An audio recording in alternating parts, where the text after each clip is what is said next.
Chase here, and thank you for watching. I'm here by the Walmart in beautiful Tahlequah, Oklahoma. I just wanted to do a video real quick about knowing your worth. And it doesn't mean monetarily or that anybody is worthless. I just want to touch on the subject that you're worthy. You're worthy to be loved. You're worthy of that job. You're worthy of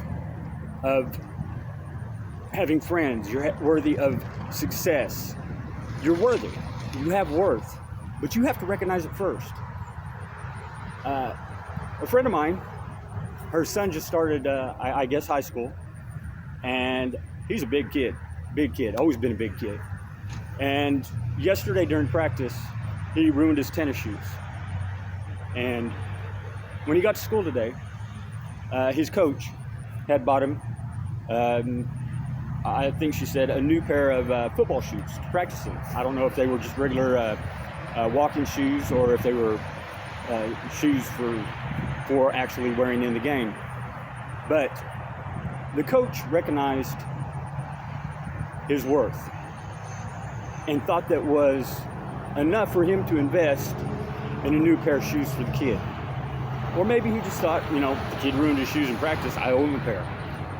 But I doubt that, because I've ruined my shoes doing a lot of different things and nobody's bought me another pair. But you got to know your worth.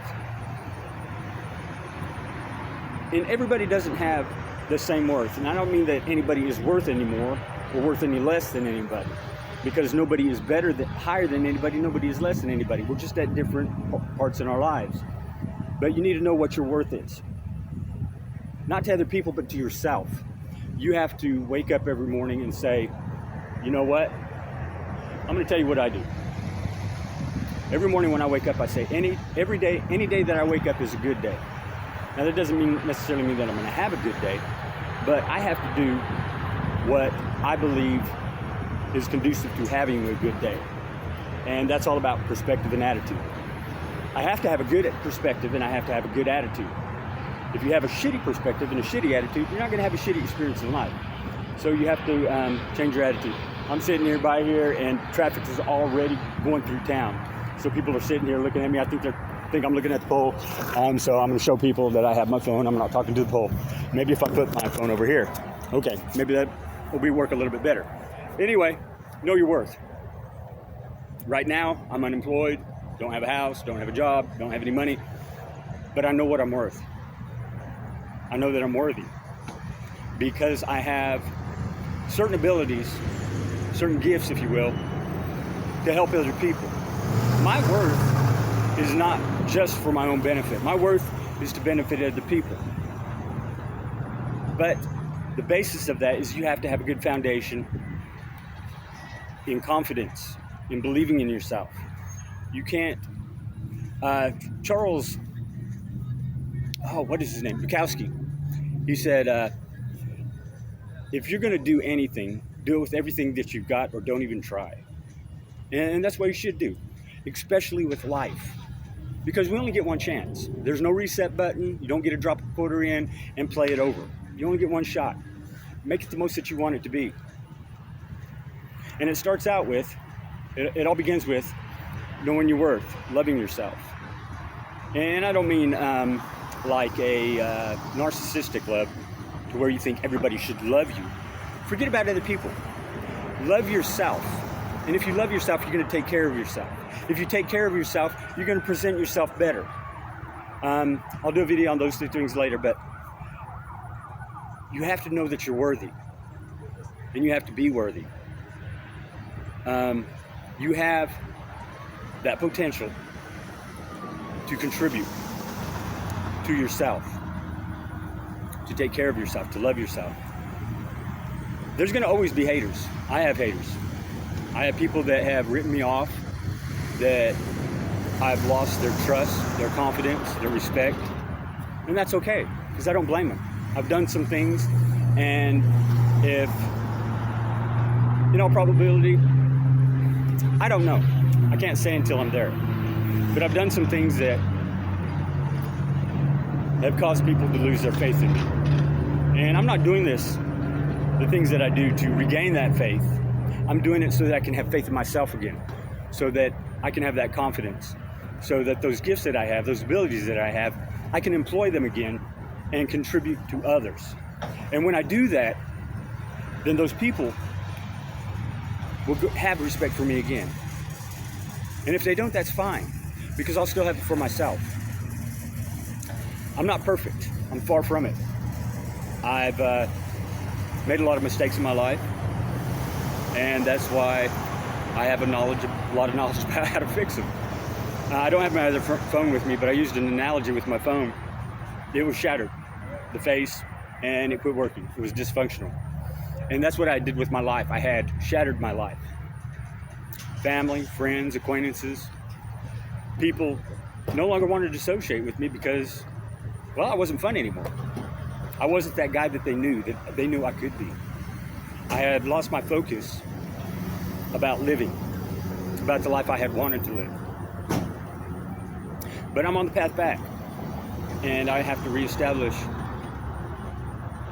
a relationship with myself, a relationship that I've never had, a relationship of honesty. I've told myself a lot of lies and bullshit, and I still tell a lot of bullshit. I try not to lie anymore, but I'm not going to say that I don't, because that would be a lie. You have to be honest with yourself so you can be honest with other people. When you're honest with yourself and when you're honest with other people, you have integrity. You have character. People know that they can trust you. People know that you're going to do what you say. A friend of mine posted something about seeing, I hear your words, but I also see how you act. Actions speak louder than words. And I told her that, words are like a mist, that when you speak them, they just disappear. But until you back them up with action, that's all they are, is a mist. Once you back them up with actions that solidify those words, they become bricks that you can build upon, that you can build your character upon, your integrity. And there's a lot of people that speak misty words. They'll say something and they don't follow through. I'm guilty of that. I've done it before. You can ask my kids that at one point in their lives, I quit making them promises because I knew that something would happen. And a promise is a declaration to do something no matter what. And that's why I don't make promises, because I know there's different variables that can get in the mix. I don't promise them that we're going to go to eat a certain place. This is when they were younger, or that we would go to the skating rink. Because if I promise them that and the skating rink's closed, I just broke a promise through no fault of my own. Or maybe I stayed up too late and I didn't feel like going. Then that would be through my own fault. But I don't make promises. That's why I don't make promises. I do try to follow through with everything that I say. And right now, with the position I am in, I try not to tell anybody that I'm doing anything because I have to focus on myself. A friend of mine told me about a year ago, Chase, you need to quit worrying about helping other people and help yourself. And those words went unheeded. And here I am in a position where my ability to help other people is limited. But at the time, I didn't love myself. I didn't believe in myself. I didn't have confidence. I didn't have a relationship of truthfulness and honesty. And those are two different things, truthfulness and honesty. Although they are synonymous in many ways, they are very distinct concepts. So you have to be honest with yourself and truthful with yourself as well. And that's what I'm doing right now. Freud has a psychoanalytic theory regarding the ego, the superego, and the id. And that's what I'm employing to try to establish that relationship with me, so that I can eliminate as much bullshit and lies that I tell myself as possible. And it's difficult because I know the things that I've done in my past, but that's where they are in the past, and it's hard to get over. A lot of people say, well, you got to forgive them so that you can move on. Ask their forgiveness so you can move on. But there's one thing that I haven't heard, you have to forgive yourself as well for the things that you've done. Forgiving yourself doesn't mean you condone it or that it's okay. Forgiving yourself is acknowledging the wrong that you did. Forgiveness is being remorseful in that acknowledgement. Forgiveness is wanting to make a change because of that remorsefulness and that acknowledgement for the things that you did in your past. You have to change your attitude and your perspective about who you are, and then about life,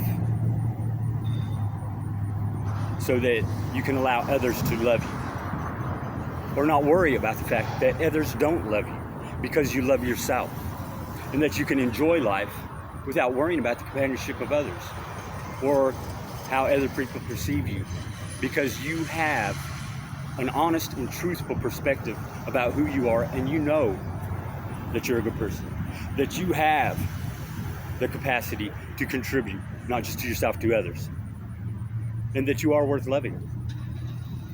And I'm not going to promise you, because I don't make promises, that someone's going to come into your life and they're going to recognize that.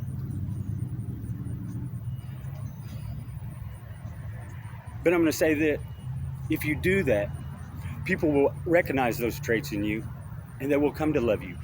Love isn't something that you look for. It's not something that's found. It's something that you cultivate. Now, we are attracted because human beings initially, our attraction to somebody most of the time is visual. Oh wow, man, she's hot. Oh, that guy is sexy. Wrangler butts drive me nuts. Rocky butts drive me nuts. Yeah, there is physical attraction, but there's also a mental and a spiritual attraction as well. I posted another video called Mental, Physical, and Spiritual. And that my perspective, all my videos are just my perspective about the things that I talk about.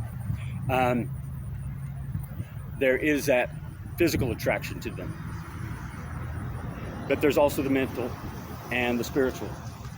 And you can hear somebody talking and be attracted to them. That doesn't mean that you want to jump in the sack with them. It just means that you're drawn to them because of what they're saying.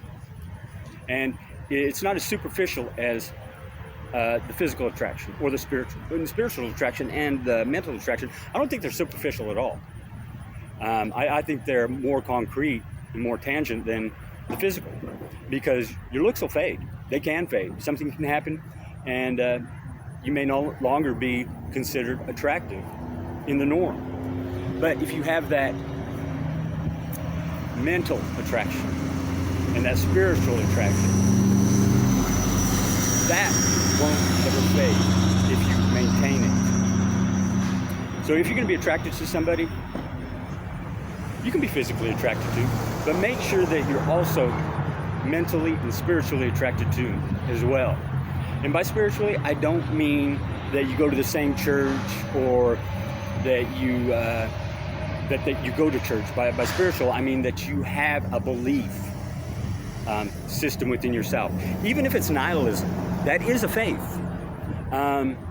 Or agnosticism, or you're an atheist. You have a belief, a faith that you subscribe to. And it doesn't have to be monotheistic or polytheistic or anything. It doesn't have to be theistic at all. You can, and this isn't me, I promise, you can worship yourself. You can be a narcissist and believe in that. Many people go through life being a narcissist, and they live a wonderful life. Maybe not for the people around them, but for themselves. Know your worth.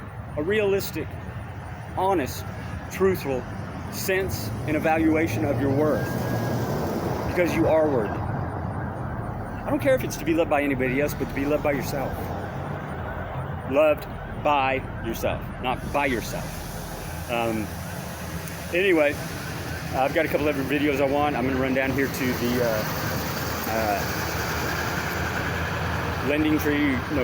Dollar Tree. I'm going to go run down there to the Dollar Tree. Keep watching my videos if you like what I have to say. If you don't, then well, don't watch them anymore. But I've got things to do today, and I'll talk to you guys later.